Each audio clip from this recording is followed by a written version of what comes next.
Ya kan? Nah hari ini saya akan bicara tentang pentingnya Roh Kudus. Roh kita menyala-nyala karena kekuatan Roh Tuhan, Roh Kudus ya, amin. Nah saya mau katakan hari ini kita akan berbicara satu tema Pentakosta dan Gereja Tuhan. Ya kan? Nah hari ini kita sedang memperingati yang namanya Hari Pentakosta. Itu terjadi 2022 tahun yang lalu. Tadi kita baru baca itu, nanti kita bahas satu persatu. Nah saudara, apa arti Pentakosta? Penta itu artinya 50. Jadi yang disebut dengan hari Pentakosta, hari yang ke-50, yaitu janji Tuhan digenapi, janji Yesus digenapi, yaitu apa? Roh Kudus dicurahkan. Makanya Yesus bilang, engkau akan menerima kuasa kalau Roh Kudus turun atas hidupmu. Kisah Rasul 1 ayat 8. Dan akhirnya kita lihat pada saat setelah Yesus 50 hari, dia curahkan itu. Nah jadi Pentakosta itu artinya hari ke-50 terhitung mulai kapan? Terhitung waktu mulai Yesus bangkit.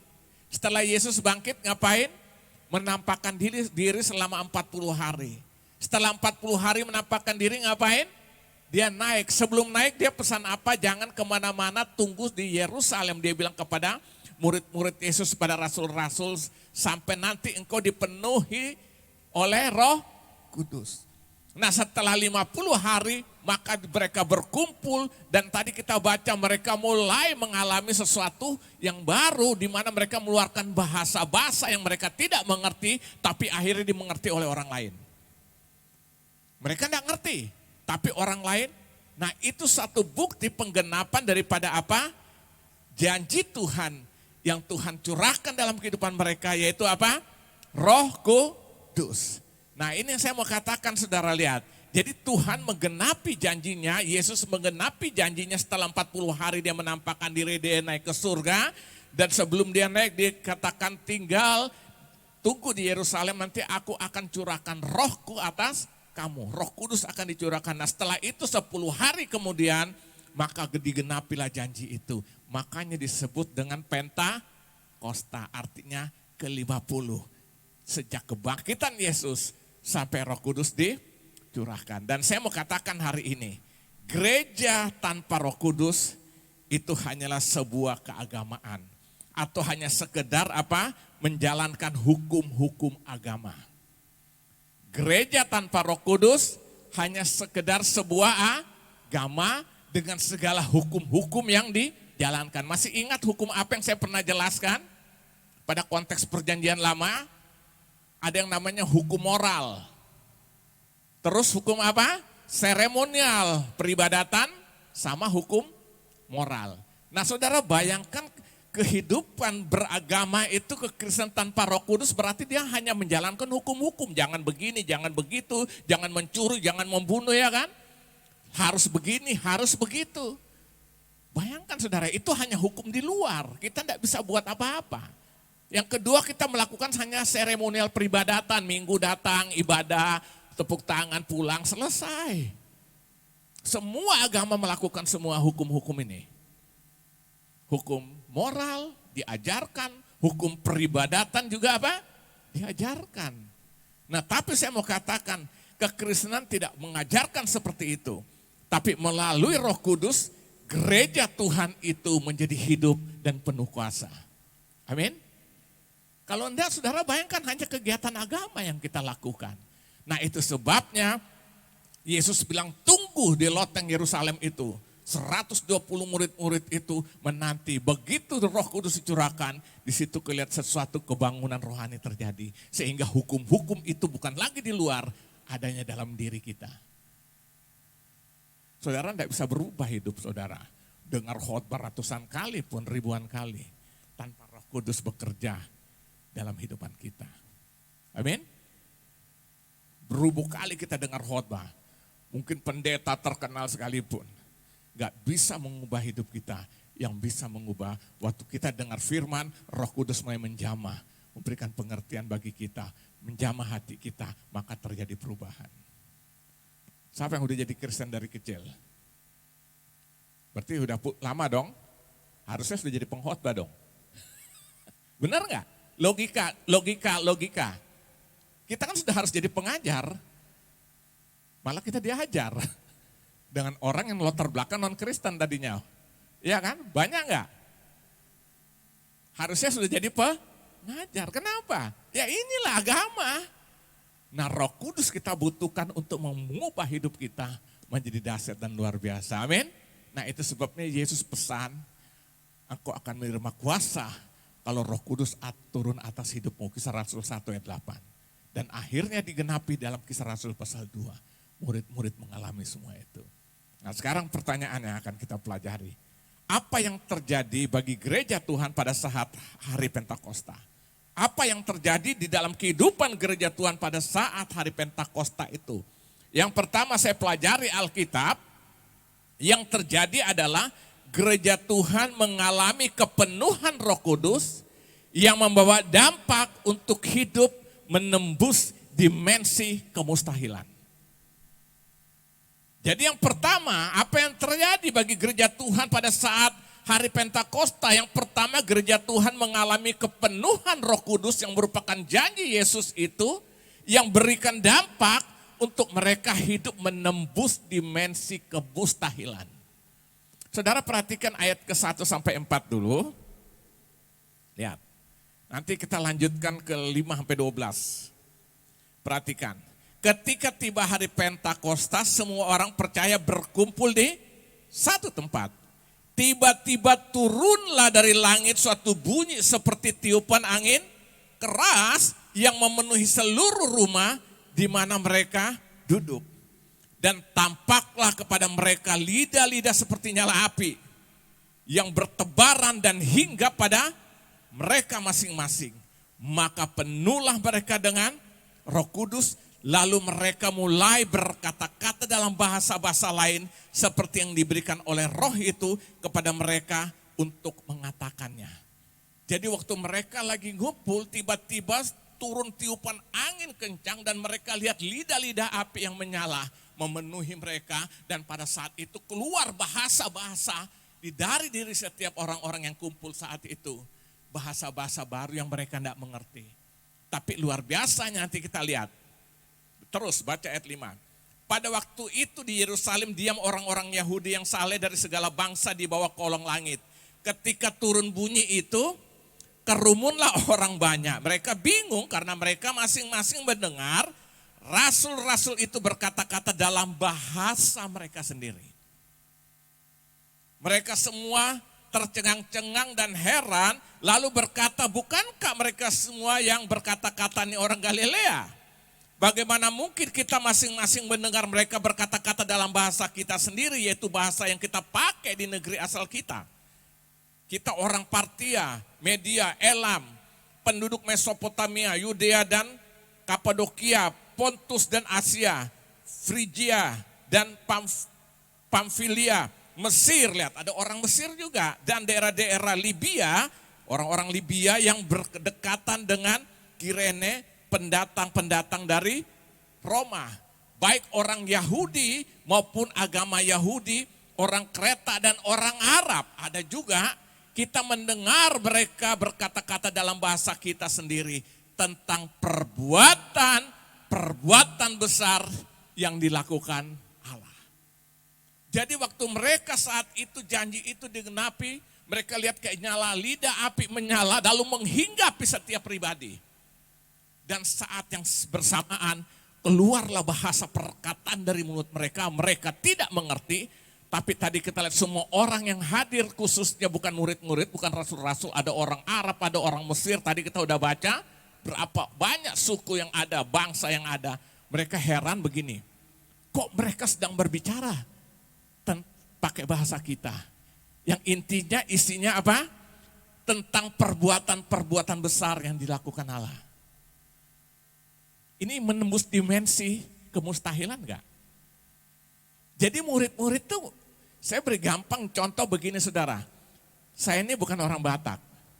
Tiba-tiba saya bisa berbahasa Batak, tapi saya enggak ngerti.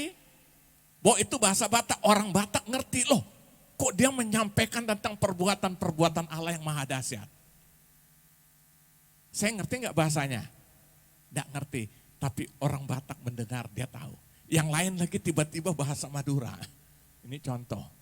Ada orang Madura, dia kok ngerti bahasa kita ya? Yang menceritakan tentang apa? Perbuatan-perbuatan besar yang dilakukan oleh Allah. Saudara ngerti? Nah saya mau tanya, ini menembus dimensi kemustahilan enggak? Jadi waktu Roh Kudus itu turun dan memulai memenuhi seluruh rasul-rasul, saat itu ditandai dengan satu bahasa baru yang keluar. Mereka sendiri tidak mengerti bahasa itu, tetapi orang yang mendengarnya, orang itu mengerti. Ternyata inti yang mereka katakan tentang menceritakan tentang kebesaran-kebesaran Allah. Mereka sampai bingung. Ini yang namanya saya beri nama Roh Kudus itu gereja Tuhan. Waktu mereka mengalami kepenuhan Roh Kudus, maka membawa dampak di mana gereja akan menembus dimensi kemustahilan. Amin. Ayo saudara, kita kalau alami itu kita akan mengalami perkara-perkara yang mustahil, yang tidak mungkin menjadi mungkin. Nah saya beri contoh lagi saudara. Saudara buka di dalam Markus 16. Saudara lihat ini. Apa yang dikatakan dalam Markus pasal 16. Kita lihat ke depannya. Markus pasal 16. Markus pasal 16, 17 sampai 18. Ya. Jadi saudara, murid-murid mulai berkata-kata dengan bahasa yang mereka tidak mengerti. Tapi orang-orang yang ada di sekitar murid-murid itu, mereka mendengarkan sesuai dengan bahasa mereka masing-masing. Sehingga mereka mengerti ternyata murid-murid sedang berbicara tentang apa? Perbuatan Allah yang maha besar. Mereka ngerti enggak murid-murid? Mereka enggak ngerti. Ini menembus dimensi kemustahilan enggak? Ya. Nah perhatikan saudara, dalam Markus pasal yang ke-6. 16 maksud saya. Markus pasal ke-16, 17 sampai yang ke-18. Di sini apa yang dikatakan? Yesus berkata berkali-kali, Markus pasal 16, 17, 18, apa yang dikatakan? Siapa yang percaya dan dibaptis akan, dari ayat Markus 16, dari ayat 16 sampai 18. Siapa yang percaya dibaptis akan diselamatkan, tapi siapa yang tidak percaya akan dihukum. Ayat 17 perhatikan. Tanda-tanda ini akan menyertai orang-orang yang percaya. Mereka akan mengusir setan-setan demi namaku. Mereka akan berbicara dalam apa? Bahasa-bahasa yang baru bagi mereka. Mereka akan memegang ular dan sekalipun mereka minum racun maut, mereka tidak akan mendapat celaka. Mereka akan meletakkan tangannya atas orang sakit dan orang itu akan sembuh. Lihat akhirnya Yesus pun katakan itu waktu Tuhan, Roh Kudus memenuhi seseorang, maka di sini bilang mereka akan melakukan perkara-perkara yang dahsyat ya kan, tanda-tanda ini yang menyertai orang-orang yang percaya. Mereka akan mengusir setan-setan demi namaku, mereka akan berbicara dalam bahasa-bahasa yang baru bagi mereka. Mereka akan memegang ular dan sekalipun mereka minum racun maut, mereka tidak akan mendapat celaka. Ya kan, saudara lihat, kenapa ini kuasa itu bekerja di dalam kehidupan orang-orang yang sudah dipenuhi oleh Roh Kudus. Ini maksudnya apa? Di dalam diri kita ada kuasa, kalau kita dicobai juga, kuasa itu tidak akan mempan. Maka saya tetap percaya orang sungguh-sungguh dalam Tuhan tidak akan mempan dengan santet, dengan kuasa-kuasa kegelapan apapun. Karena ini janji. Mereka pegang ular pun, tidak akan terjadi apa? Sesuatu dalam dirinya. Nah ini ada kuasa yang diberikan kepada orang-orang percaya gereja Tuhan untuk apa? Menembus dimensi kemustahilan. Saudara lihat, saudara saya dengar kesaksian banyak. Ada seorang pendeta, saya nggak usah sebut namanya. Saya nggak tahu sekarang masih hidup nggak tuh. Latar belakang non Kristen, akhirnya jadi Kristen. Akhirnya setelah jadi Kristen kan ditolak sama keluarga. Saudara tahu suatu saat apa dia dikasih racun. Salah satu keluarganya karena tidak suka. Nah dia tahu kalau dia sudah minum racun, waktu orang belikan racun keluarganya ini sakit. Masuk rumah sakit, dibesuklah sama dia. Meskipun dibenci ya, dia buat kasih tunjuk, saya ini anak Tuhan. Dia datang besuk. Begitu keluarganya kasih minum racun, kaget lihat dia datang ke rumah sakit, dia besuk. Lalu dia panggil nama, oh kamu, dia bilang, kamu masih hidup ya? Kenapa nangnya? Dulu saya racunin kamu dalam minuman kamu. Dia kaget. Kenapa? Roh Kudus itu lakukan sesuatu. Ini yang saya nama menembus dimensi kemustahilan. Jadi saudara rindu gak dipenuhi Roh Kudus? Kita harus dipenuhi Roh Kudus setiap hari. Setiap hari minta Tuhan penuhi kita, urapi kita dan minyak baru itu. Supaya hidup kita berjalan dalam kuasa. Amin. Karena apa? Itu memampukan kita menembus dimensi-dimensi apa? Kemustahilan itu, saudara lihat ya kan. Nah contoh lagi Kisah Rasul. Kita lihat di Kisah Rasul 28. Kembali Kisah Rasul 28. Kisah Rasul 28. Ini seru juga cerita ini. Ini Rasul Paulus sendiri alami. Ya, perhatikan Kisah Rasul 28 ayat 1 sampai 6. Setelah kami tiba dengan selamat di pantai, ya ini jadi perjalanan Rasul Paulus ya dalam pelayanannya. Akhirnya dia tiba satu tempat namanya apa? Malta. Setelah kami tiba dengan selamat di pantai, jadi mereka mengalami karam kapal lah gitu ceritanya.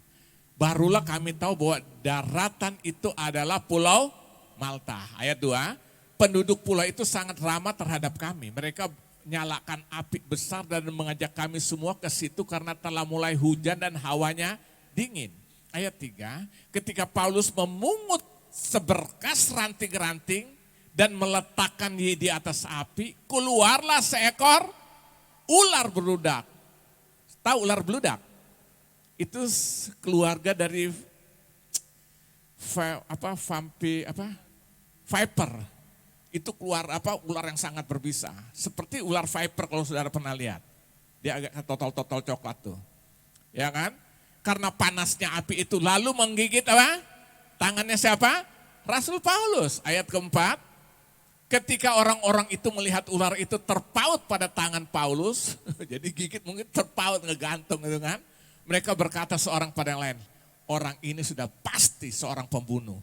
Sebab meskipun ia telah luput dari laut, ia tidak dibiarkan hidup oleh Dewi Keadilan. Tetapi Paulus mengibaskan ular itu ke dalam api. Dan ia sama sekali tidak menderita sesuatu. Ayat 6. Akhirnya terbalik. Namun mereka menyangka bahwa ia akan bengkak atau akan mati setelah akan mati rebah seketika itu juga. Tetapi sesudah lama menanti-nanti mereka melihat bahwa tidak ada apa-apa yang terjadi padanya. Maka sebaliknya mereka berpendapat bahwa ia adalah seorang dewa. Dia digigit ular karena waktu mereka terdampar, mereka kedinginan, mereka bakar api, ambil kayu-kayu. Waktu dia ambil kayu, dia tiba-tiba karena hawa panas ular itu keluar dan mematok tangan daripada Rasul Paulus. Mereka menanti, mereka pikir ini pasti kena kutuk nih ya kan. Lepas dari laut, ini ular hajar dia. Mereka menanti, tunggu, bengkak enggak, bengkak terkapar enggak. Ternyata tidak ada terjadi sesuatu apapun. Pertanyaannya kenapa? Kenapa saudara? Hah? Kenapa? Karena kuasa Roh Kudus memenuhi hidupnya. Ada kekuatan, ada kuasa yang bekerja. Ya kan? Itu sebabnya Paulus pernah berkata kepada anak rohaninya kan, Allah memberikan kepada kita bukan roh ketakutan, tapi roh yang membangkitkan kekuatan sehingga kita kuat menghadapi masalah tantangan. Yang kedua, kekuatan kasih sehingga kita bisa mengasihi, hidup dalam kasih.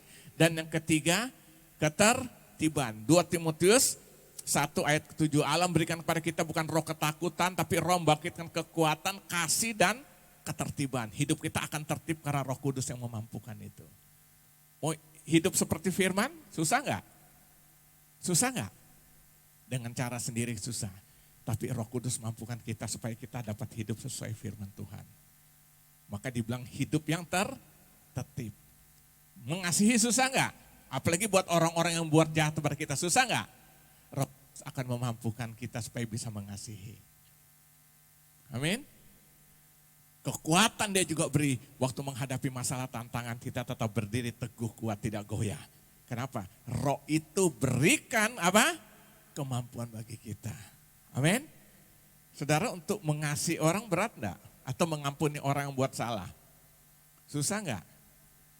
Susah. Kita jujur aja. Dengan cara kita susah. Tapi waktu Roh Kudus mulai memampukan, memberikan, memenuhi hidup kita, Dia berikan kuasa itu, kemampuan sampai kita bisa melepaskan pengampunan. Saudara, nggak bisa dengan cara kita. Siapa kita? Makanya saya bilang, gereja tanpa Roh Kudus hanya kegiatan agama. Nggak ada kuasanya. Ya, melakukan sesuatu, kelihatan ritual keagamaan, namanya hukum moral kita lakukan. Mungkin kita tidak lakukan yang jahat, betul. Lalu apa? Kita melakukan hukum-hukum apa namanya? Seremonial peribadatan, kita beribadah, tapi nggak ada kuasa. Akhirnya begitu sesuatu menyentuh kita ngamuk.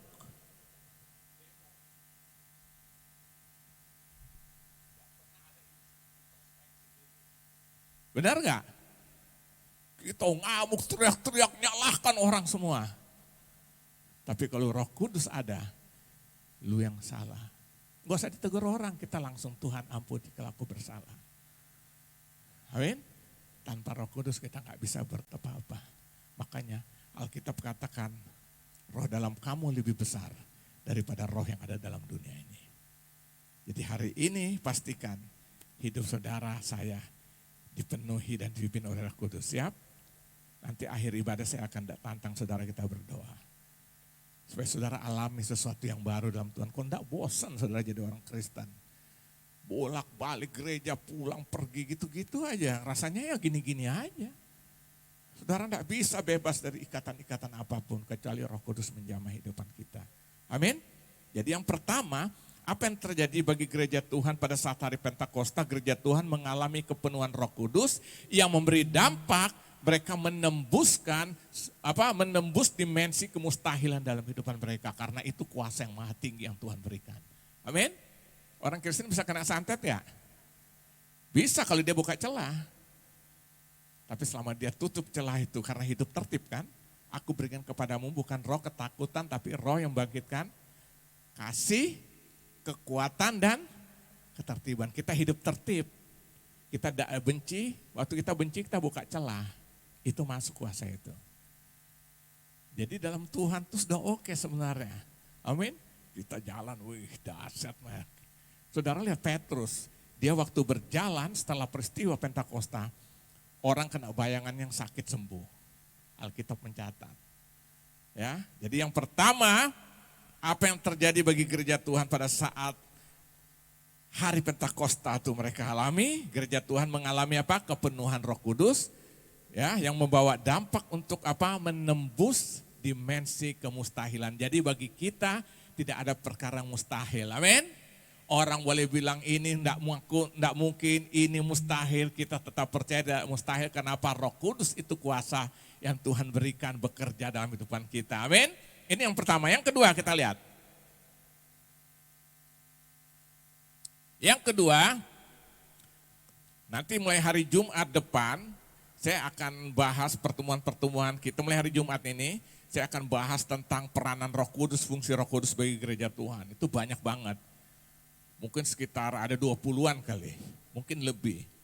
Jadi mungkin berapa kali pertemuan, supaya saudara ngerti. Ya kan? Jadi jangan hanya pelayanannya emosi-emosi aja, semangat. Saya nggak tahu ini Roh Kudus yang kerja atau Roh Kuda, ya kan? Ya. Karena kita kadang-kadang punya konsep kalau urapin merinding kan. Wih, gua rasa diurapin apa? Merinding-merinding. Wih, saudara pergi ke kuburan jam 12 malam sendiri. Pasti merinding. Enggak seperti itu. Ya.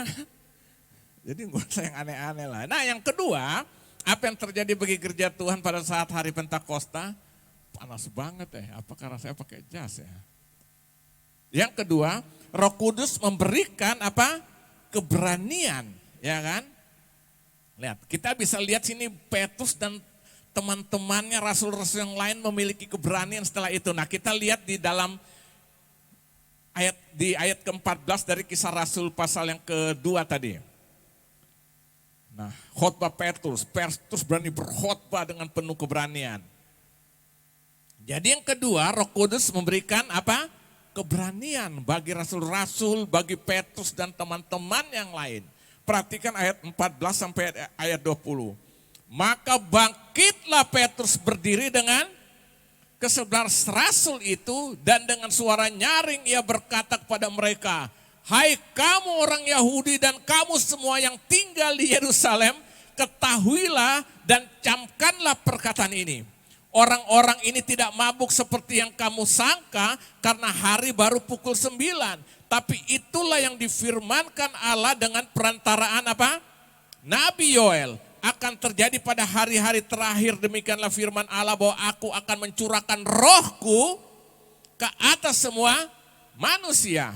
Maka anak-anakmu laki-laki dan perempuan akan bernubuat, dan teruna-terunamu akan mendapat penglihatan-penglihatan, dan orang-orangmu yang tua akan mendapat mimpi. Juga ke atas hamba-hambaku laki-laki dan perempuan akan kucurahkan rohku pada hari-hari itu, dan mereka akan apa? Bernubuat. Dan aku akan mengadakan mujizat-mujizat di atas, di langit, dan tanda-tanda di bawah di bumi, darah dan api dan gumpalan-gumpalan asap. Matahari akan berubah menjadi gelap gulita dan bulan menjadi darah sebelum datangnya hari Tuhan, hari yang besar dan mulia itu. Nah saudara lihat, ini merupakan khotbah daripada seorang bernama Petrus setelah hidupnya dipenuhi Roh Tuhan atau Roh Kudus. Setelah peristiwa Pentakosta dialami oleh Petrus.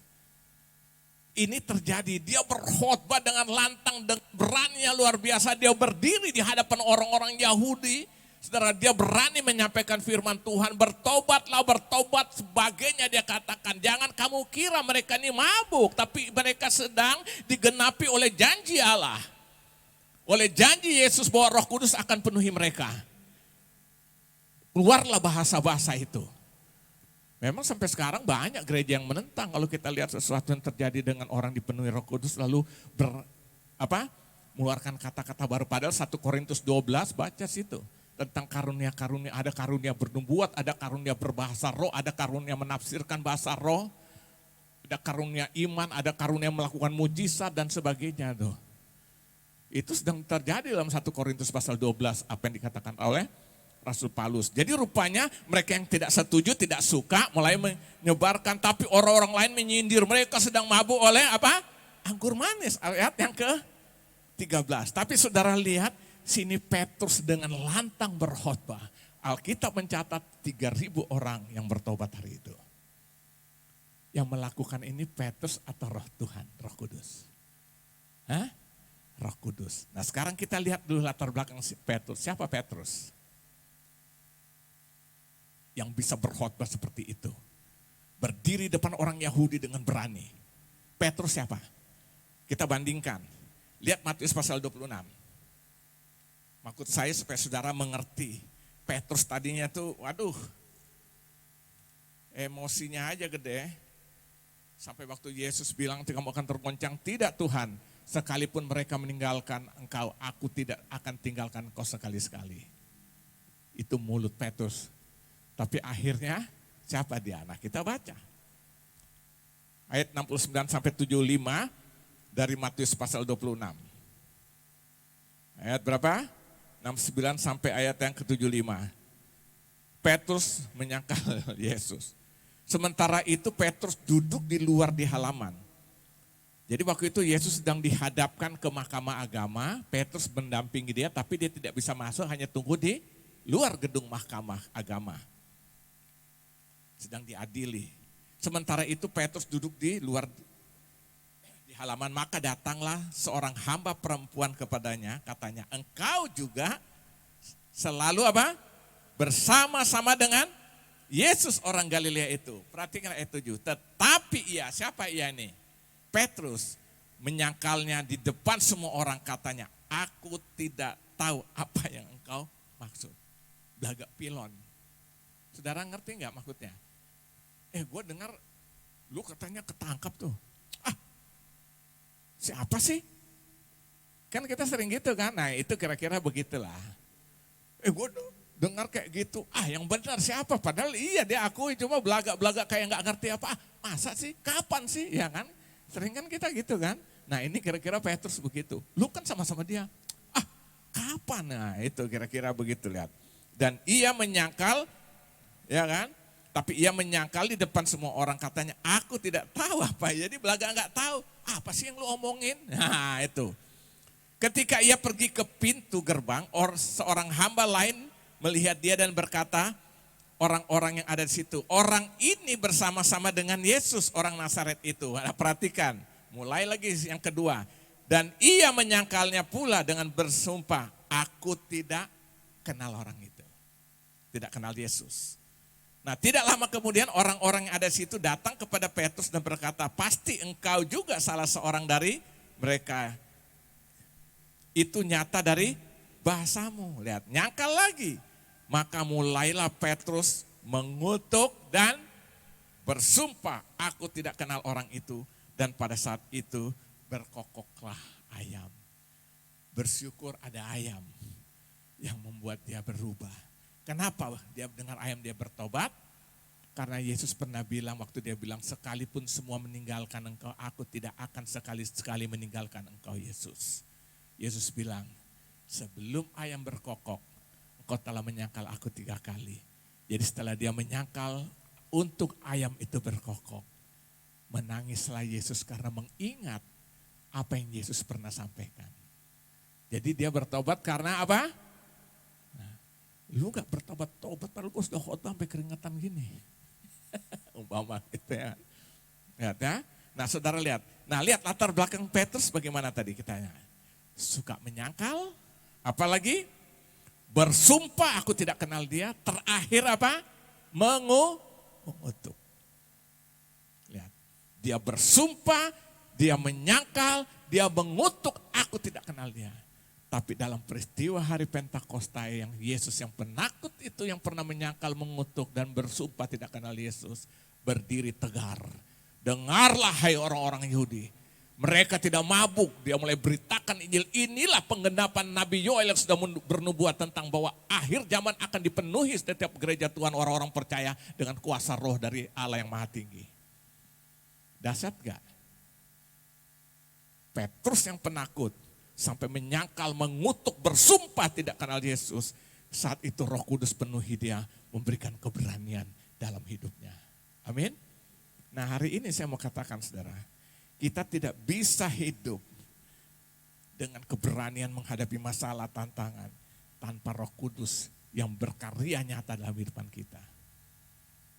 Itu memberikan satu kekuatan bagi kita. Amin. Saudara nggak bisa hidup dalam kekuatan, ya kan?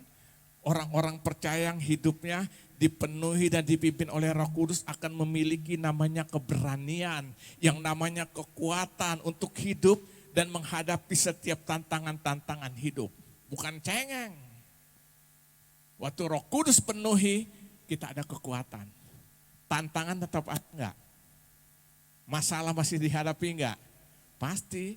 Makanya diberi Roh Kudus oleh Tuhan. Oleh Yesus sendiri dia curahkan Roh Kudus itu.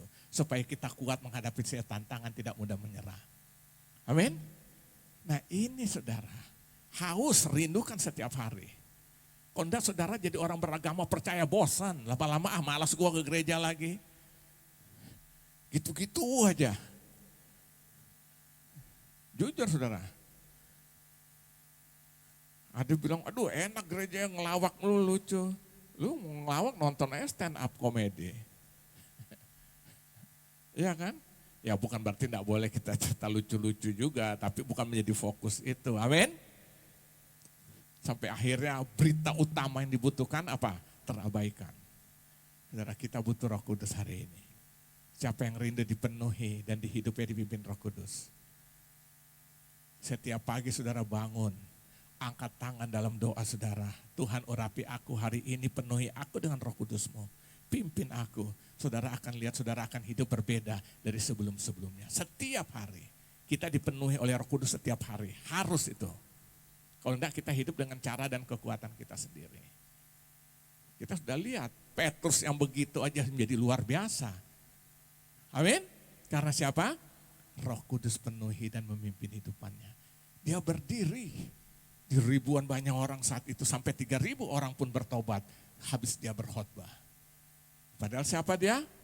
Pernah menyangkal, pernah bersumpah, pernah mengutuk Yesus. Tapi jadi asyap dah akhirnya. Karena siapa? Karena Roh Kudus. Amin. Nah, itu sebabnya kita harus dipenuhi dan dipimpin oleh Roh Kudus. Yang ketiga, yang terakhir. Kita lihat. Yang terakhir, apa yang terjadi bagi gereja Tuhan pada saat hari Pentakosta itu. Waktu Roh Kudus dicurahkan dan memenuhi setiap rasul-rasul pada saat itu. Nah, tentu buat kita hari ini, apa yang terjadi? Yang ketiga kita lihat, Roh Kudus dia sebagai penolong untuk mematikan perbuatan daging dan menghasilkan buah roh dalam hidup ini. Jadi yang ketiga, Roh Kudus itu dicurahkan sebagai penolong untuk mematikan apa? Perbuatan daging ini loh. Dan menghasilkan apa? Buah roh dalam hidup ini. Saya mau tanya, saudara masih ada keinginan daging enggak? Yang suka marah-marah, suka ngamuk, suka berontak, enggak mau, wah pokok bantah-bantahan melulu, itu kan daging. Saya sudah pernah jelaskan setelah kita masuk bertobat kan yang pertama terjadi satu pembaharuan hidup ada roh kita. Tapi daging ini belum. Jadi roh kita sudah hidup tapi daging belum. Daging ini masih dalam proses sampai kematian nanti. Waktu kita mati maka selesai. Waktu Yesus datang kita bangkit dengan tubuh baru. Jadi sekarang kita hidup dalam dua dimensi. Dalam roh kita, kalau kita sudah bertobat ada Roh Kudus memenuhi hidup kita, tapi daging ini masih sering menjalani maunya dia sendiri. Makanya Rasul Paulus pernah berkata roh penurut daging adalah apa? Lemah. Nah tapi waktu Roh Kudus kita izinkan dia penuhi kita, dia memimpin hidup kita, maka dia sebagai penolong untuk mematikan perbuatan-perbuatan daging dan menghasilkan apa? Buah roh itu. Coba saudara buka di dalam Injil Yohanes pasal 14. Injil Yohanes pasal 14. Yohanes 14, kita akan lihat di ayat 15, 16, 17, 18. Yohanes pasal 14, ayat yang ke-15. Jikalau kamu mengasihi aku, kamu akan menuruti apa? Segala perintahku. Lalu perhatikan ayat 16. Aku akan meminta kepada Bapa dan ia akan apa? Memberikan kepadamu seorang penolong. Ini yang disebut dengan Parakletos. Dalam bahasa Yunani Parakletos, roh penolong itu, Roh Kudus yang berikan penolong. Yang lain supaya apa? Supaya ia menyertai kamu selama-lamanya, yaitu apa? Roh kebenaran. Dunia tidak dapat menerima dia sebab dunia tidak melihat dia dan tidak mengenal dia. Tapi kamu mengenal dia sebab ia menyertai kamu dan akan diam apa? Di dalam kamu. Aku tidak akan meninggalkan kamu sebagai yatim piatu. Aku datang kembali kepadamu. Jadi saudara lihat yang ketiga, saudara lihat. Kita lihat apa yang terjadi bagi gereja Tuhan pada saat hari Pentakosta terjadi dalam kehidupan gereja Tuhan, di mana roh Tuhan dicurahkan, Roh Kudus dicurahkan. Yang ketiga, Roh Kudus itu sebagai penolong, memberi penolong bagi kita untuk mematikan perbuatan-perbuatan daging, dan akhirnya menghasilkan yang keluar adalah apa? Buah roh. Coba buka lagi satu ayat. Roma 8 ayat 13 sampai ayat 16. Roma pasal 8 13 sampai 16.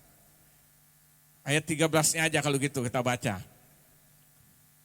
Sebab jika kamu hidup menurut daging, kamu akan mati. Tetapi jika oleh roh kamu mematikan apa? Perbuatan-perbuatan tubuhmu, kamu akan hidup. Lihat, kalau kita hidup apa? Jika kamu hidup menurut daging, kamu akan mati. Tetapi jika oleh roh kamu mematikan perbuatan, jadi Roh Kudus waktu bekerja dia mematikan perbuatan daging. Akhirnya apa? Hidup kita menjadi semakin berkenan hari-hari lepas hari. Amin. Nah, berarti saudara ambil satu kesimpulan, kita butuh Roh Kudus dalam kehidupan ini. Akhirnya menghasilkan buah, itulah yang ditulis oleh Rasul Paulus pada Galatia, kepada jemaat Galatia. Saya baca aja Galatia pasal 5 biar saudara ngerti, ini akan menghasilkan buah ini. Ayat 22 sampai 23 situ dikatakan, tetapi buah roh ialah kasih, sukacita, damai sejahtera, kesabaran, kemurahan, kebaikan, kesetiaan, kelemah lembutan, penguasaan diri. Tidak ada hukum yang menentang hal-hal itu. Bagus enggak hidup seperti ini? Kita rindukan enggak seperti ini? Saudara bisa enggak dengan cara sendiri? Tidak bisa, Roh Kudus yang memampukan. Nah, kalau kita tidak lakukan itu, tidak dipenuhi dan dipimpin dan menghasilkan buah ini, kebalikannya ayat 19 saudara lihat situ, sampai 21. Perbuatan daging telah nyata, yaitu percabulan, kecemaran, hawa nafsu, penyembahan berhala, sihir, perseteruan, perselisihan. Orang sedang berselisih aja, iri hati, amarah, kepentingan diri sendiri, pencitraan, roh pemecah, suka bikin pecah-pecah itu. Masuk dalam kelompok bikin pecah. Itu bukan Roh Kudus, roh daging itu. Apalagi kedengkian, kemabukan, pesta pora dan sebagainya. Terhadap semuanya itu kuperingatkan kamu. Seperti yang telah kubuat dahulu, bahwa barang siapa melakukan hal-hal yang demikian, ia tidak akan mendapat bagian dalam kerajaan Allah. Jadi kemana dong kalau tidak ada kerjaan Allah? Hah? Kemana? Ya jawab masing-masing lah, udah tahu kira-kira. Nah, kita butuh Roh Kudus. Waktu dia penuhi, dia pimpin kita, maka buah itu akan keluar, kasih, damai sejahtera, sukacita, penguasaan diri, kelemah lembutan dan sebagainya. Tapi waktu hidup kita tidak dikuasai dan dipimpin, tapi dengan cara kita yang keluar adalah daging. Tadi kita lihat percederaan, pesta pora, mabuk dan sebagainya, ya kan, percabulan, perselisihan, iri hati, kedengkian, semua menguasai kehidupan kita. Masih ada nggak di gereja seperti itu? Ada nggak? Tolong katakan. Kita butuh Roh Kudus. Saya selalu bilang kita tidak ada yang hebat, tidak ada yang kuat. Makanya karena kita nyadar kita tidak kuat, kita mengerti kita tidak mampu, kita butuh Roh Tuhan. Nah, lewat peristiwa Pentakosta ini kita diingatkan hari ini. Amin. Kita diingatin, ayo saudara. Maka dalam Galatia ayat 25 ayat 25, kalau hidupmu dipenuhi oleh Roh Kudus, hendaklah hidupmu dipimpin oleh Roh Kudus. Baru kita bisa menghasilkan itu. Orang akan tercengang lihat. Kalau orang bilang katanya udah gereja, udah pengen, kok hidupnya gitu-gitu aja sih, gak ada perubahan. Malah bukan jadi berkat, jadi batu sandungan. Akhir orang bilang lebih baik gua lihat aja orang dunia masih lebih baik. Nah, itu sebabnya inilah akan dikerjakan oleh Roh Kudus. Nah, hari ini rindukan hidupmu, hidup kita semua dipenuhi dan dipimpin oleh Parakletos itu, Roh Kudus itu yang menolong kita. Ya kan? Roh Kudus dengan gereja Tuhan itu tidak bisa dipisahkan atau tidak boleh dipisahkan. Karena gereja tanpa Roh Kudus itu hanya menjalankan suatu kegiatan keagamaan. Gereja itu bukan gedung. Gereja itu bukan merek denominasi gereja. Tapi gereja itu berbicara orang percaya. Makanya Alkitab bilang tubuhmu adalah bait Roh Kudus. Ini gereja yang hidup itu. Jadi bukan gedung. Gedung boleh diratakan. Tapi gereja tidak bisa diruntuhkan. Karena adalah orang percaya itu. Amin. Bukan denominasi. Di surga tidak ada merek gereja, nggak ada GBI, nggak ada GPDI, nggak ada KPP, nggak ada apa lagi. GPIB, nggak ada semua. Yang ada hanya orang-orang percaya yang hidupnya dipenuhi, dipimpin oleh Roh Kudus sehingga menghasilkan buah. Amin. Nah, maka kita perlu itu saudara hari ini. Ya, nanti selesai kita perjamuan, saya mau ngajak saudara yang butuh didoakan secara khusus. Supaya engkau tidak bosan jadi orang Kristen. Amin. Saya kira firman Tuhan demikian. Sudah saya sampaikan hari ini apa yang terjadi bagi gereja Tuhan pada saat apa? Hari Pentakosta itu Roh Kudus dicurahkan. Gereja Tuhan mengalami namanya kepenuhan Roh Kudus sehingga mereka dapat menembus dimensi-dimensi kemustahilan. Bagi Allah tidak ada perkara yang mustahil. Amin. Saudara mungkin sakit, percaya Tuhan bisa lakukan perkara besar. Caranya macam-macam, bisa Tuhan pakai tangan dokter, peralatan medis untuk menyembuhkan. Jadi jangan tidak selalu kita berdoa tumpang tangan sakit sembuh. Itu bisa terjadi, tapi juga Tuhan bisa pakai secara medis. Tuhan berkati tangan-tangan dokter, alat-alat medis untuk menyembuhkan. Amin. Supaya nggak aneh-aneh juga. Tuhan bisa pakai apa cara saja yang dia inginkan. Amin. Karena apa? Roh Tuhan itu mampu. Saudara ada beban berat, dia akan beri kelegaan. Mungkin Tuhan tidak langsung singkirkan masalah. Paling tidak ada kekuatan, sukacita, damai sejahtera menghadapi masalah. Loh, yang penting tuh itu saudara. Saudara punya masalah, semua punya masalah. Tapi yang bedakan kita yang hidup dalam roh, dipenuhi Roh Kudus menghadapi masalah yang sama, kita ada sukacita. Tidak tertekan, tidak stres, tidak frustrasi, akhirnya gantung diri. Enggak, ada pengharapan. Ini Roh Kudus yang akan kerjakan. Kalau enggak saudara bosan, lama-lama putus asa saudara lihat. Saudara lihat Yudas kan akhirnya apa? Bunuh diri. Sementara Petrus kembali, dipakai Tuhan enggak? Beda kan? Karena keputusannya salah. Jadi dalam Tuhan tuh oke, kita butuh Roh Kudus ini membuat kita mengalami dimensi-dimensi yang luar biasa dalam Tuhan, menembus kemustahilan. Roh Kudus itu memberikan keberanian. Kita menghadapi masalah, tantangan, maju bersama Tuhan. Aku melakukan perkara-perkara yang besar kata Alkitab. Amin. Aku akan mengindak ular, mengindak kalajengking dan itu tidak mengapa-apakan hidupku. Saudara bisa lihat pengkhotbah penginjil masuk daerah pedalaman. Menghadapi tantangan teman-teman saya banyak mengalami gitu. Dapat dukun santet, semua santet. Mereka nggak mengalami apa-apa. Kenapa? Roh Kudus mempunyai hidup mereka. Ini real, ini bukan cerita dongeng. Dan terakhir kita lihat Roh Kudus itu sebagai penolong kita. Parakletos mematikan perbuatan daging supaya hidup kita bisa menyenangkan hati Tuhan. Roh kasih, damai sejahtera, sukacita, kelemah lembutan, penguasaan diri, semua menguasai hidupnya kita. Amin. Siapa yang rindu hari ini? Haleluya.